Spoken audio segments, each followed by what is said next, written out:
disiap-siap lah, siap-siap barang-barang gue gitu kan. Gue kasih ke nyokap gue biar taruh di tas. Gue juga siap-siap pakai jaket gitu kan, sepatu gue pakai lagi. Pas udah mau turun, gue mau ke mobil, itu ada perempuan itu lagi bang. Pas ustadznya ngelihat gue, ustadz langsung istighfar, kayak astagfirullahaladzim gitu kan, ngeliat gue. Padahal yang gue rasa tuh, kenapa ngucap istighfar ke gue gitu kan, emang gue serem itu gitu kan. Terus kata ustadznya, bukan kamu tapi yang di belakang kamu.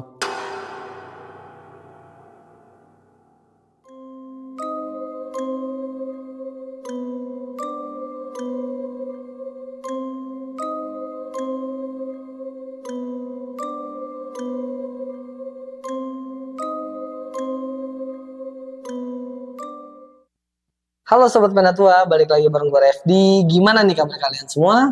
Semoga selalu diberikan kesehatan dan selalu dalam lindungan Tuhan Yang Maha Esa. Dan pada malam hari ini kebetulan di samping gue udah ada seorang narasumber yang akan berbagi pengalaman mistisnya kepada kita semua. Dan narasumber gue kali ini akan menceritakan kisahnya pada saat melakukan perjalanan ke daerah Lampung. Penasaran sama hal apa aja yang beliau alami? Langsung aja kita sapa dulu narasumber di sebelah gue. Halo Bang Maul. Ya halo bang. Kabar gimana Bang? Alhamdulillah bang. Oke Bang, sebelumnya gue mau minal aidin dulu nih. Walaupun Iya, kita Bang. baru ketemu, siapa tahu kita ada salah sebelumnya. Iya, Gue Mas. ya. Oke Bang Maul. Jadi pada kesempatan kali ini lu mau mengangkat kisah lu yang mana nih Bang? Iya bang, jadi buat kali ini gue mau ngangkat kisah gue pas tahun 2018, perjalanan gue ke Lampung. Kebetulan tuh nikahan kakak sepupu gue. Nah ya perjalanannya sih jalan lancar ya bang, tapi gangguannya bang gue dapet yang hancur-hancur.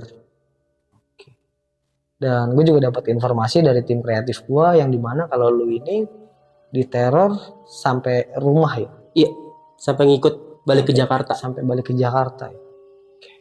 Oke Bang Maul, ditahan dulu untuk cerita lengkapnya.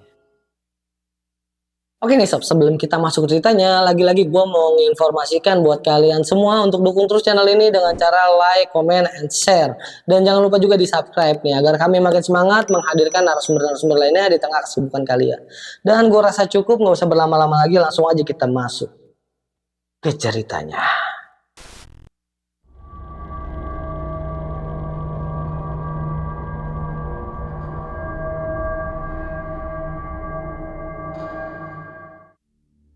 Jadi yang gue alamin ini tuh tahun 2018. Oke. Pas nikahan kakak sepupu gue tuh yang keempat. Nah kebetulan kan dapat orang Lampung nih. Jadi gue sama keluarga besar ke Lampung gitu. Waktu itu keluarga besar gue ada 9 mobil. Gue di mobil ke-7. Oke. Dari Jakarta, itu rumah nenek gue dari Jakarta Selatan, berangkatlah ke Merak. Nah perjalanan itu ya lewat tol lah.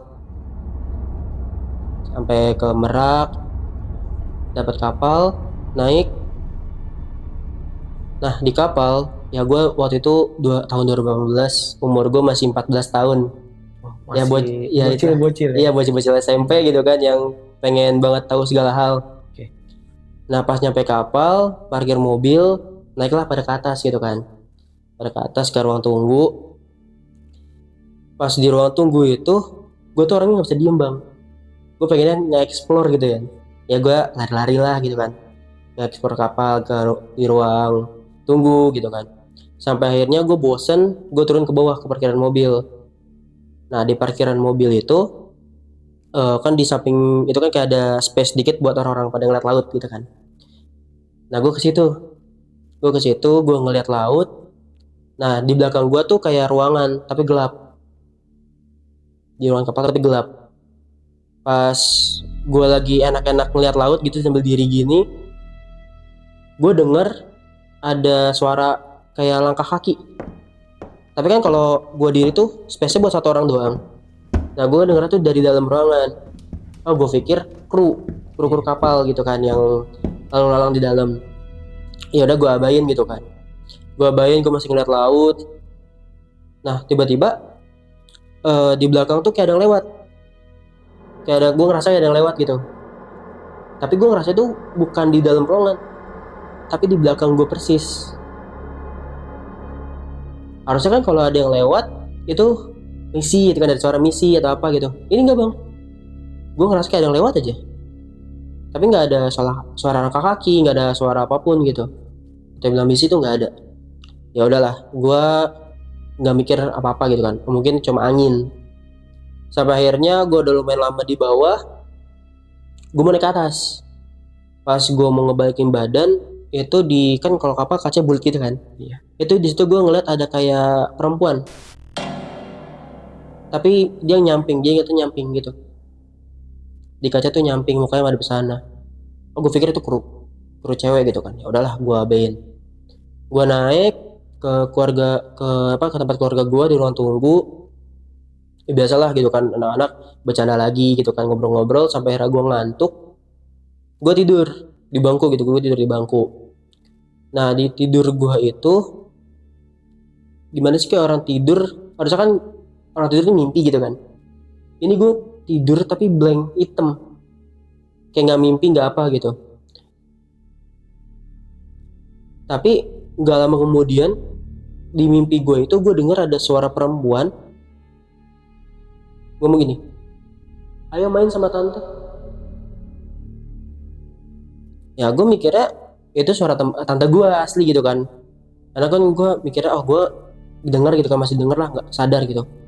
Tapi pas gue ngeh lagi, gue tuh tidur tapi gue nggak ngerasa ngeliat siapa-siapa, tapi gue denger suara doang, ayo main sama tante. Itu 3 kali bang, tapi jarak waktu lumayan, kayak ayo main sama tante, ntar 5 detik atau 10 detik kemudian ada lagi suaranya. Sampai akhirnya gue kebangun kaget karena yang terakhir itu dia ngomongnya agak teriak, ayo main sama tante, itu kencang gitu. Gue langsung kaget kebangun, Kayak agak maksa ya. iya kayak maksa gitu. Nah udah kayak gitu gue bangun, itu keluarga gue pada ngeliatin gue panik, karena pas gue bangun tuh gue keringetan satu badan, basah baju gue kan pakai jaket ya, sampai dibuka jaketnya. Tapi gue nggak sadar kalau gue tuh jaketnya dibuka, itu basah, jaket gue basah. Akhirnya disitu gue dikasih minum, ditenangin. Pas udah agak tenang gue ditanya kenapa gitu kan, udah kenapa gitu, nggak apa-apa gitu kan. Gue masih gimana sih, baca-baca lugu yang nggak ngerti apa-apa gitu kan. Gue nggak apa-apa gitu. Ya udah, tidur lagi. Nah gue tidur lagi tuh bang. Nah pas tidur kedua nggak ada apa-apa gitu kan. Udah kayak gitu, gue tidur lumayan lama sampai akhirnya tuh subuh sekitar jam 5. Itu masih di kapal. Jam 5 gue dibangunin karena suruh sholat subuh.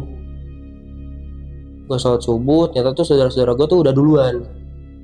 Tinggal gue sama beberapa tante gue doang yang lagi gak sholat gitu. Akhirnya gue disuruh sholat, disuruh nyusul. Ya udahlah, gue nyusul, gue carilah musolahnya. Pas gue ngarah ke musolah itu sepi bang. Maksudnya kapal tuh kayak nggak ada orang, sepi. Ada sih, tapi yang di ruang tunggu gitu masih pada tidur. Gue keluar ruang tunggu, gue cari musola. Sampai akhirnya tuh gue nemu persimpangan, ada yang kanan ada yang kiri. Ya udah, gue karena nggak tahu gue ngambil kiri bang. Gue ngambil kiri.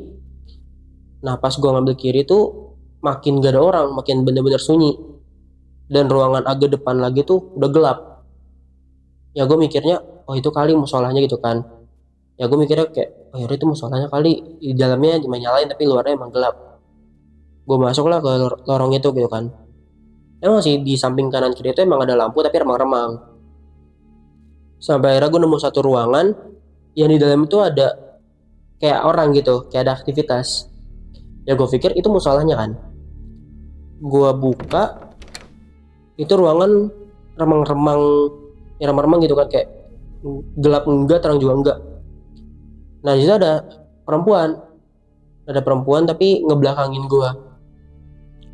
Gue tanya lah, misi tante ini musola ya gitu, tapi gak dijawab. Sampai gue panggil kedua kali, tante ini musola bukan ya gitu kan. Nah pas yang ketiga kalinya belum gue ngomong, tapi dia nengok ke belakang bang, kayak ngebalikin badan gitu. Pas ngebalikin badan, gue kaget karena mukanya tuh hancur. mukanya hancur, terus rambutnya berantakan, dan kukunya tuh lumayan panjang-panjang. Pas dia nengok ngeliat gua, dia ngomong gini, ayo main sama tante. Sinkron sama mimpi lu. Sinkron sama mimpi gua. Anjir.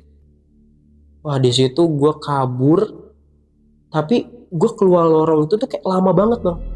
Kayak gua tuh nggak sampai-sampai ke yang tadi persimpangan 2 itu. Sampai gua mikirnya apa gua kejebak di sini gitu kan. Sampai akhirnya tuh ada tangan yang ini gua nepok tek gitu kan. Nyata tuh gua lari di tempat bang.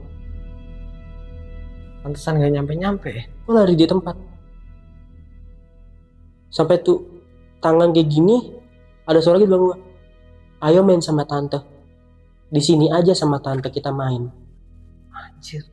Wah, di situ gue langsung teriak lagi, gue nyoba lari lagi, sampai akhirnya tuh alhamdulillahnya gue bisa jalan bang. Jadi nggak lari di tempat, udah bisa jalan. Dan di depan tuh kayak ada orang, ini tuh kru kapal. Ditanya lah, Dek, dari mana gitu kan? Iya om, tadi aku dari sana gitu. Kamu ngapain ke sana? Itu nggak boleh penumpang, nggak boleh ke sana. Oh, aku nggak tahu, kan nyari musola gitu kan. Ya udah sini om anterin ke musola ya gitu. Ternyata bang, ke musola tuh ke kanan harusnya. Udah belok ke kiri. Ya gue malah belok ke kiri, Oke. harusnya ke kanan. Ternyata nggak, dari kanan itu nggak jauh bang, langsung musola gitu kan. Akhirnya gue ketemu tuh saudara gue, ditanyain dari mana, lama banget gitu kan. Ya gue nggak ceritain dong, bilang aja tadi kesasar gitu kan. Ya udah sholat dulu situ. Ya udah gue sholat gitu kan, subuhan. Mau balik ke ruang tunggu pun harusnya lewat ya pasti lewat inti lagi kan. Iya. Nah, dari jauh lorong yang tadi gue liat gelap itu bang, itu perempuan masih ada bang ngeliatin gue. Berarti kelar subuh. Kelar gue habis sholat gitu kan. Iya. Gue pengen balik, itu perempuan masih ada diri di agak jauh gitu. Oh, di situ gue langsung nunduk, gue langsung balik ke ini kan, ke mana, ruang tunggu. Pas udah di ruang tunggu, gue ditanya kenapa gitu kan, kok tadi kata kesasar, kemana gitu. Enggak, tadi salah belok doang gitu kan. Terus tadi dibantu sama om kru kapalnya buat dianterin ke musola. Ya udah, habis kayak gitu jam 6 kalau nggak salah, jam 6 udah persiapan kapal mau melipir gitu ya ke pelabuhan. Disiap-siap barang-barang gue gitu kan. Gue kasih ke nyokap gue biar taruh di tas. Gue juga siap-siap pakai jaket gitu kan, sepatu gue pakai lagi. Pas udah mau turun, gue mau ke mobil, itu ada perempuan itu lagi bang di dalam mobil. Yang udah tungguin di ruangan itu. Iya, di dalam mobil. Nah pas gue kayak gitu, gue langsung takut dong, ini perempuan tuh ngikut gitu kan. Ya udahlah, gue mikir gue mau pindah mobil. Gue ngomong lah ke om gue yang nyupir kan, om mau pindah mobil dong, bosan di mobil itu, pengen mobil ke-5 gitu kan. Gue mau mobil ke-5. Ya udah, tukeran aja sama siapa kek yang pindah ke mobil 7 gitu kan. Ya udah, gue pindah ke mobil 5. Di mobil 5 tuh ya udah jalanlah keluar gitu kan dari kapal pelabuhan. Pas udah nyampe mau keluar gitu kan, udah mau keluar, udah tuh bang gak ada apa-apa gitu kan. Gue tanya ke dia pas perjalanan mau ke tempat rumah apa sih, kayak calon istri kelas gue, itu kan lewatin hutan sampingnya kan. Itu nggak ada apa bang. Nyampe sekitar jam 10 pagi. 10 pagi nyampe ke kampung halamannya. Tidurlah, kita pada tidur, kecapekan perjalanan. Kita tidur lagi. Tapi pas gue tidur lagi bang, itu masih dapat mimpi yang sama. Dia ngajak lu main. Iya, ayo main sama tante. Tapi gue mikirnya ini kenapa ngikut, emang gue ada perbuat apa sih di kapal gitu kan. Sampai akhirnya gue ngomong ke om gue yang bisa, om, udah diikutin nih yang dari kapal. Kenapa diikutin siapa? Ya gue ceritain lah yang mimpi. Gue ceritain yang mimpi sampai akhirnya gue bilang kasar itu gue ketemu langsung sama sosoknya.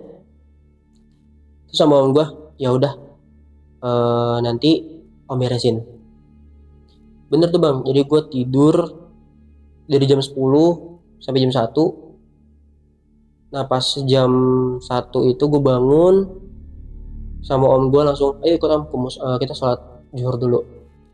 Sholat zuhur, terus dibawa ke kayak kamar gitu kan, minta kamar kosong. Gue dibacain doa-doa gitu kan, doa-doa kayak ibaratnya mau dilepasin lah gitu kan. Udah dibacain doa-doa, kata om gue udah aman, udah nggak ngikutin lagi, udah bisa tenang.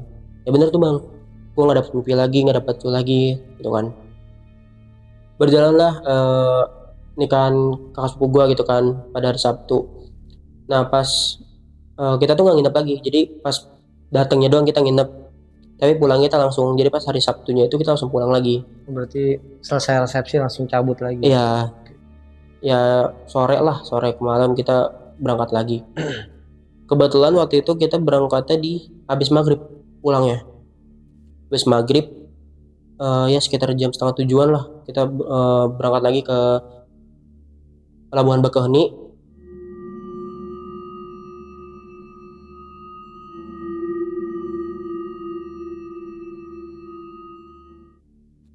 Pas gue lagi nyender gitu di kaca kayak gini gitu ya, kayak gini, kaca gue diketok dari luar. Posisi mobil jalan bro. Jalan, gue ngerasa tuh gue denger kaca gue diketok gitu. Iya. Kayak tek, tek, tek gitu. Gue nengok dong, otomatis nengok dong, itu nggak ada bang, nggak ada apa-apa gitu kan. Dan ternyata yang denger ya cuma gue nanya kan ke sepupu gue yang di samping, denger nggak ada suara ketokan? Enggak.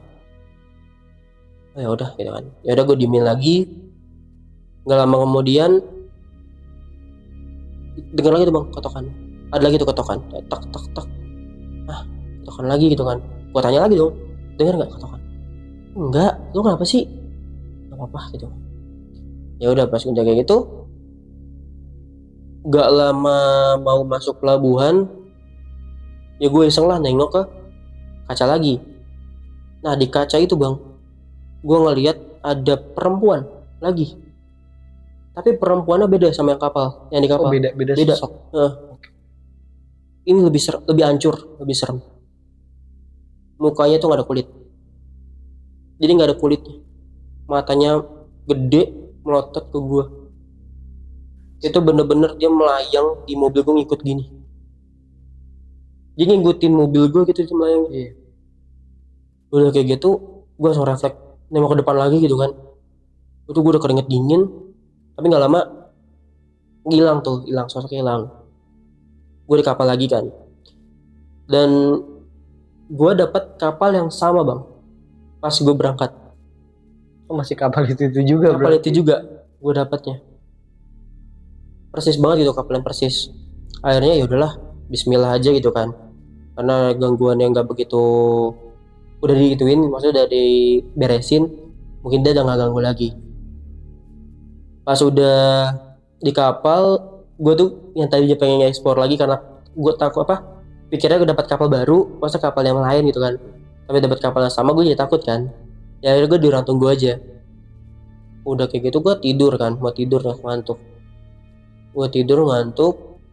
Nah pas tidur itu bang, gue dapet mimpi. Tapi mimpinya tuh bukan mimpi yang kayak awal, beda. Ini berarti bukan suara doang. Bukan suara. Tapi ini mimpinya itu gue didatengin sama dua langsung sosok cewek. Itu yang di kapal sama yang gue liat di mobil. Jadi satu mimpi tuh langsung dua sosok datangin.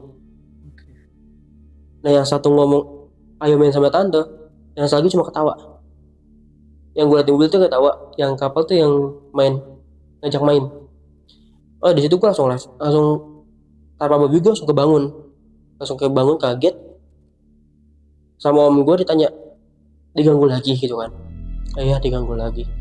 Ya udah sini dekat om. Sama om gue gue kayak dirangkul gini, terus jidat gue dipegang gini, terus gue dibaca-bacain terus katanya udah tidur lagi aja. Nah pas gue tidur tuh gue denger sayup tuh ada suara suci Al-Quran kan. Ternyata om gue tuh nyambil ngaji. Jadi gue di pangkuan om gue di ngajiin gitu. Biar tidurnya tenang. Yang bener bang, tidur gue tenang. Sampai di Merak tuh sekitar jam 4 subuh. Terus keluar mobil jam 5. Baliklah ke rumah nenek gue gitu kan. Nah pikir gue tuh bang, abis dari situ nggak ada after apa gitu kan, nggak ada gimana apa. Tapi pas gue udah nyampe rumah gue yang di Depok, gue dapet mimpi bang. Tapi mimpinya tuh cuma satu sosok doang, yang perempuan mobil waktu itu, yang ngeliatin gue yang mukanya nggak ada kulit. Oh yang pada saat lu lagi perjalanan balik. Iya. Nah pas dapat mimpi kayak gitu, dia bukan cuma ketawa bang, dia tuh ngomong, kamu milik saya, kamu harus ikut saya. Kayak gitu, jadi kayak gue tuh diincer gitu. Ya udah, gue kayak mimpi kayak gitu, bocah umur 14 pasti takut lah, ketakutan banget gitu kan. Panik ya. Pas udah gue kebangun, gue langsung ngomong lah ke ibu gue, bu dapat mimpi ini yang udah lihat pas ke Lampung. Hah benar gitu? Iya benar. Ya udah, mau gimana? Yang nggak mau lagi mimpi kayak gini gitu kan, maunya dihilangin, diusir gitu. Ya udah nanti coba ke, adalah salah satu kenalan ustadz keluarga gue gitu kan di Jakarta. Langsung lah malam itu sekitar jam 10 ibu gue nelfon om gue yang bisa, ditelepon dapat mimpi kayak gini, disuruh datang ke Jakarta lagi.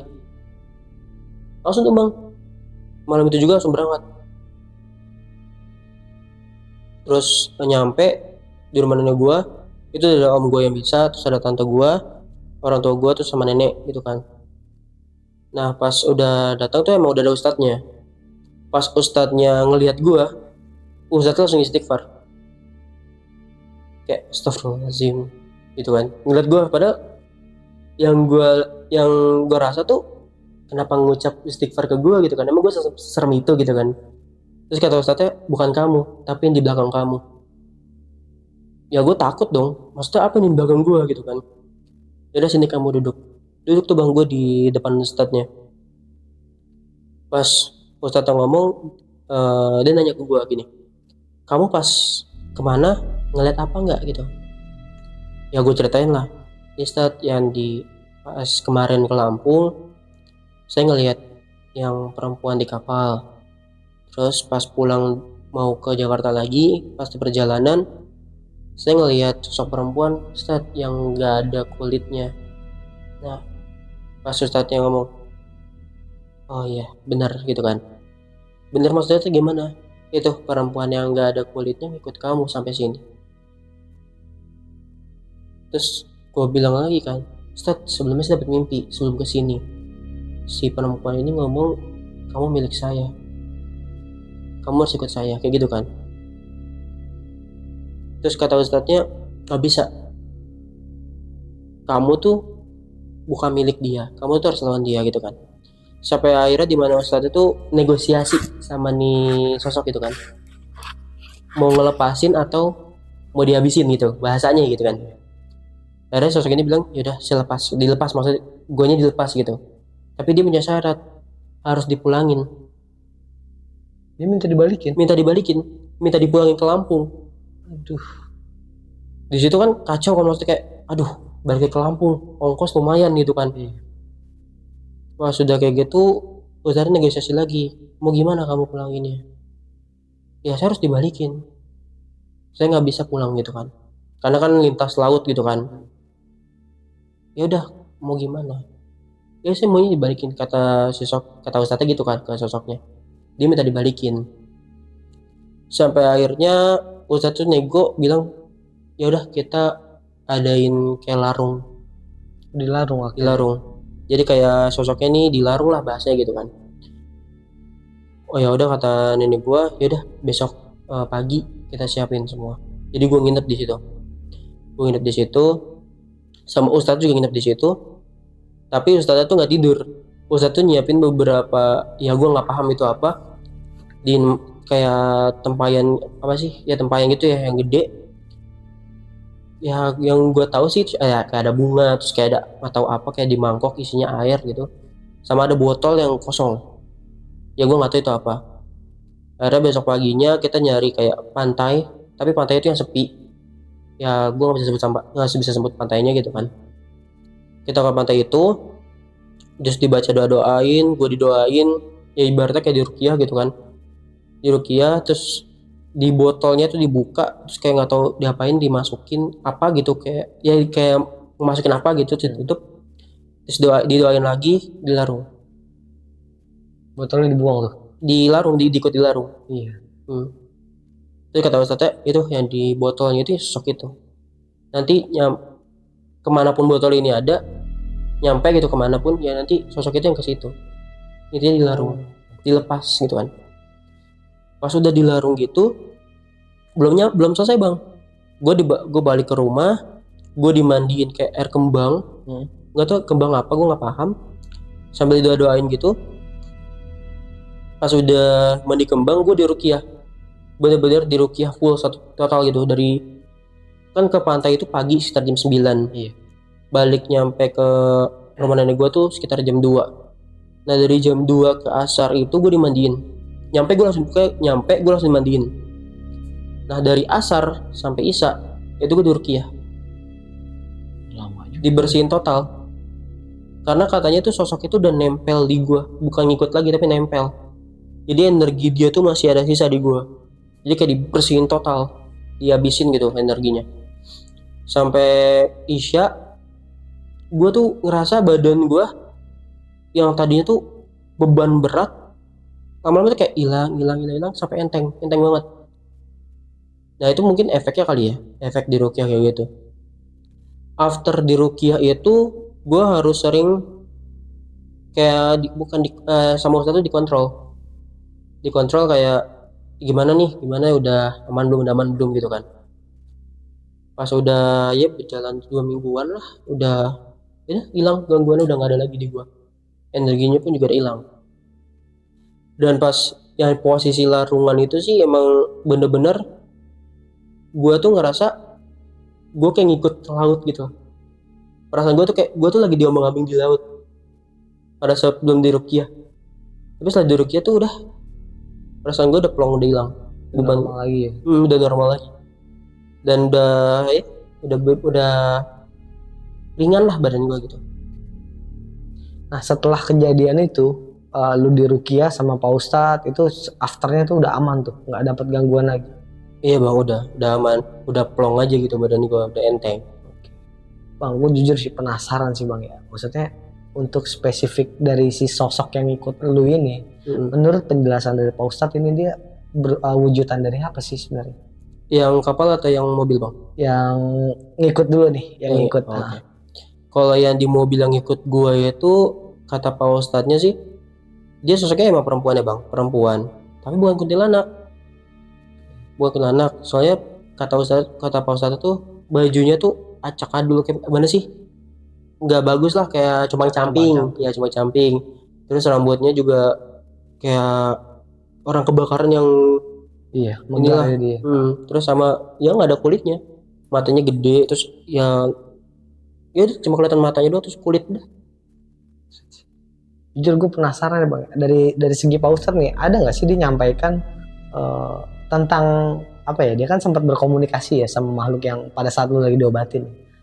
Ada nggak sih yang disampaikan oleh si makhluk nih, alasan dia kenapa ngikut ke lu, atau ada memang perbuatan lu yang tanpa lu sadari lu lakuin, atau seperti apa gitu? Kalau kata Ustadz sih bang, gue emang ya kalau dari diri gue sendiri tuh gue nggak merasa melakukan apa-apa. Iya.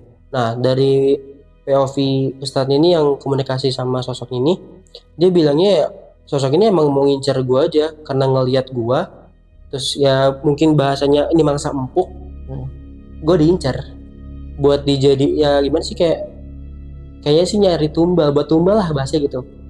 Jadi random lah ya. Random. Maksudnya nggak karena apa yang lu lakuin gitu ya. Oke, sebelum lebih lanjut nih bang, gue penasaran sama sosok yang ada di kapal nih. Pada saat lu mau ke musola, lu kan sempet ke musola sendiri dan salah jalan, lu ngambil ke arah kiri. Nah kan lu ketemu sama perempuan yang dimana lu tegur tante. Itu kan posisinya cuma lu berdua berarti ya sama dia ya. Iya. Nah pada saat pertama kali lu tegur, lu nanya sama itu sosok, itu memang dari awal udah perwujudannya seperti yang lu sebutin tadi, hancur-hancuran atau gimana bang? Ya jadi yang sosok yang di kapal itu bang, karena apa gue nggak takut, karena sosoknya bagus, cakep, bosnya kayak sosok perempuan gitu, kayak perempuan beneran gitu. Oh itu pada saat belum nengok tuh? Iya, pada sebelumnya kan masih ngebelakangin gue ya, rambutnya lurus, bajunya bagus gitu. Tapi pas gue panggil itu ya langsung berubah 180 derajat, langsung mukanya hancur, rambutnya berantakan, bajunya banyak banget darah gitu. Itu sih yang bikin gue kaget sih ya, maksud gue kira dari awal lu negor sapa ke sosok itu tuh memang perwujudannya udah hancur-hancuran. Iya, Soalnya kalau udah dari awal udah hancur-hancuran, kalau gue pribadi nggak bakal gue mau negor ya kan. gue juga Pasti gitu pasti. kabur ya. Ya pasti gue gitu juga. Oke dah Bang Maul. Terima kasih Bang ya atas ceritanya ya. Iya Semoga bang, sama-sama. bisa jadi pelajaran buat kita semua ya dari kisah yang lu alami ini. Oke, sekian untuk video kali ini. Ambil sisi positifnya dan buang jauh-jauh sisi negatifnya. Dan lagi-lagi juga gue mau mengingatkan nih bahwa keberadaan kita di sini tidak ada maksud sama sekali untuk menakut-nakuti. Kita hanya berbagi pengalaman dari apa yang pernah dialami langsung oleh narasumber kita. Akhir kata gue Ref Dugul dari Penatua dan Bang Maul pamit undur diri. Wassalamualaikum warahmatullahi wabarakatuh. Bye.